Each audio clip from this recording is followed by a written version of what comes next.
హల్లెలూయా. దేవునికి స్తోత్రం, దేవునికి మహిమ ఘనత ప్రభువులు కలుగును గాక.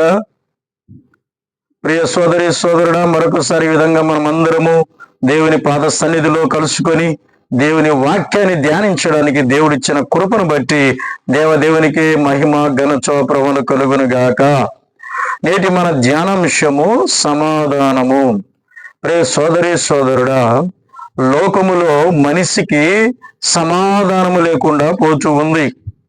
భార్యాభర్తల మధ్య సమాధానము లేదు, తల్లిదండ్రుల మధ్య పిల్లల మధ్య సమాధానము లేదు, అన్నదమ్ముల మధ్య సమాధానము లేదు, అక్కచెల్లెల మధ్య సమాధానము లేదు, బంధుమిత్రుల మధ్య సమాధానము లేదు, ఇరుగు పొరుగుతో సమాధానము లేదు, ఊర్లో సమాధానం లేదు, దేశంలో సమాధానం లేదు, ప్రపంచంలో మనిషి జీవితంలో సమాధానం అనేది లేకుండా పోతా ఉంది.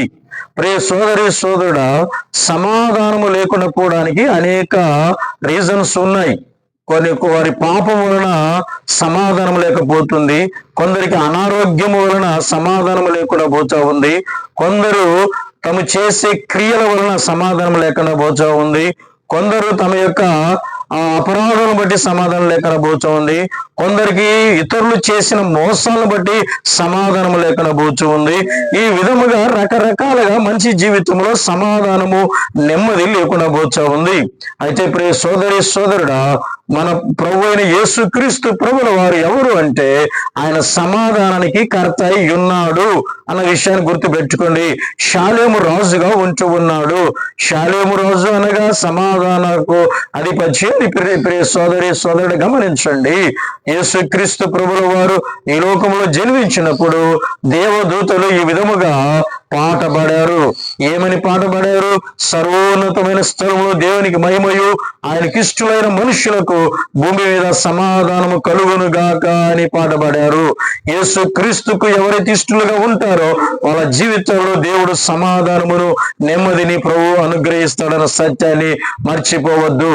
ప్రియ సోదరి సోదరుడా గమనించండి, పాపాత్మురాలైన స్త్రీ పాపం వలన ఆమెకు నెమ్మది లేదు, సమాధానం లేకుండా ఆమె జీవితం జీవిస్తూ ఉన్నప్పుడు యేసు ప్రభుల వారి దగ్గరకు వచ్చినప్పుడు యేసయ్య ఆమె పాపను క్షమించి వేసి ఇదిగో ఆమె జీవితంలో సమాధానము నెమ్మదిని అనుగ్రహించినట్లు మనం చూస్తూ ఉన్నాం. అలాగే అనారోగ్యంతో ఉన్నటువంటి ఇదిగో 12 సంవత్సరాలుగా 18 సంవత్సరాలుగా ఆమె బాధపడుచు నైనా రక్తస్రావముతో ఆమె అల్లాడుచూ ఉన్నప్పుడు ప్రియ సోదరి సోదరుడు, ఆమె జీవితంలో సమాధానం లేదు. నీకున్న అనారోగ్యాన్ని బట్టి, నీకున్న సమస్యను బట్టి నీకు సమాధానం లేదేమో. అయితే ఆమె యేసయ్య దగ్గరకు వచ్చినప్పుడు యేసుక్రీస్తు ప్రభుల వారు ఆమె రోగాన్ని బాగు చేసి ఆమెకు సమాధానం ఇచ్చాడు. ఇలాగ మనం చెప్పుకుంటూ పోతే ఒక్కొక్కరి జీవితంలో ఒక్కొక్క రకంగా సమాధానం లేకుండా పోతూ ఉంది. అయితే ప్రియ సోదరి సోదరుడు, యేసుక్రీస్తు ప్రభుల వారి దగ్గరికి నువ్వు వచ్చినట్లయితే, యేసు ప్రభుల దగ్గరకు వచ్చి నీ యొక్క సమస్యను, నీ బాధను చెప్పుకున్నట్లయితే ప్రభు నీ జీవితంలో సమాధానమును నెమ్మదిని అనుగ్రహించేవాడుగా ఉంటూ ఉన్నాడు. కాబట్టి ప్రియ సోదరి సోదరుడు, ఇదిగో ఈ రోజైనా ఎప్పుడైనా నువ్వు ప్రభు చెంతకు రా. ప్రభు దగ్గరకు వచ్చి నీ సమస్యను ప్రభుకు చెప్పుకున్నప్పుడు నీ జీవితంలో, నీ కుటుంబంలో నీకు సమాధానం గ్రహిస్తాడు. పిల్లలు చెప్పిన మాట వినక తల్లిదండ్రులకు సమాధానం లేకుండా చేస్తున్నారు, తల్లిదండ్రులకు సంతోషం లేకుండా చేస్తూ ఉన్నారు. ప్రియ సోదరి సోదరుడా, ఇదిగో ఆ పిల్లలు మారడానికి ప్రభు దగ్గరికి వచ్చి మోకరించి ప్రభువుని అడిగి చూడు. ప్రభు, నా బిడ్డలు మార్చయ్యా, నా బిడ్డల జీవితాన్ని మార్చునైనా, నా బిడ్డలు సమాధానం లేకుండా చేస్తున్నారు, నా బిడ్డలు నెమ్మది లేకుండా చేస్తున్నారు. ప్రభు, వారి జీవితాల్లోనైనా వాళ్ళు మార్పు చెందిన కృపను గ్రహించు ప్రభు అని ప్రార్థన చేయి. దేవుడు నీ పిల్లలు మార్చి నీకు సమాధానం నెమ్మదినిచ్చి బిడ్డలుగా మారుస్తాడు. రే సోదరి సోదరుడు గమనించండి, లేమెకు తన కుమారునికి నెమ్మదిని పేరు పెట్టాడు. నోవాహు ఇదిగో ఇతడైనా మాకు నెమ్మదిని ఇస్తాడని చెప్పి ఆ పేరు పెట్టాడు. ఇదిగో నీవు కూడా నీ జీవితంలో నీ పిల్లలకి నెమ్మది తీసుకుని రావాలంటే ప్రభు సన్నిధికి వచ్చి ప్రార్థించి చూడు, ప్రభుని అడిగి చూడు.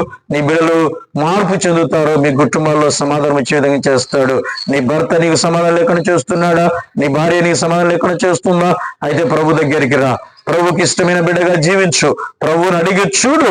ప్రభుని జీవితంలో సమాధానమును, ప్రభుని జీవితంలో నెమ్మదిని అనుగ్రహిస్తాడు. ప్రియ సోదరి సోదరుడు, ప్రభు పిలుస్తూ ఉన్నాడు. ప్రయాసపడి భారం మోయుచున్న సమస్త జనులారా నా యొద్దకు రండి, నేను మీకు విశ్రాంతిని కలగచేస్తానని పిలుస్తూ ఉన్నాడు. ప్రియ సోదరి సోదరుడు, ప్రభు చెంతకు నువ్వు వస్తావా? ప్రభు దగ్గరికి వచ్చినప్పుడు ప్రభు నీకు నెమ్మదిని, సమాధానమును, ఆయుష్ను, ఆరోగ్యాన్ని దేవుడు నీకు ప్రసాదిస్తాడు. నీ జీవితంలో నెమ్మదిని, సమాధానం గ్రహిస్తాడు.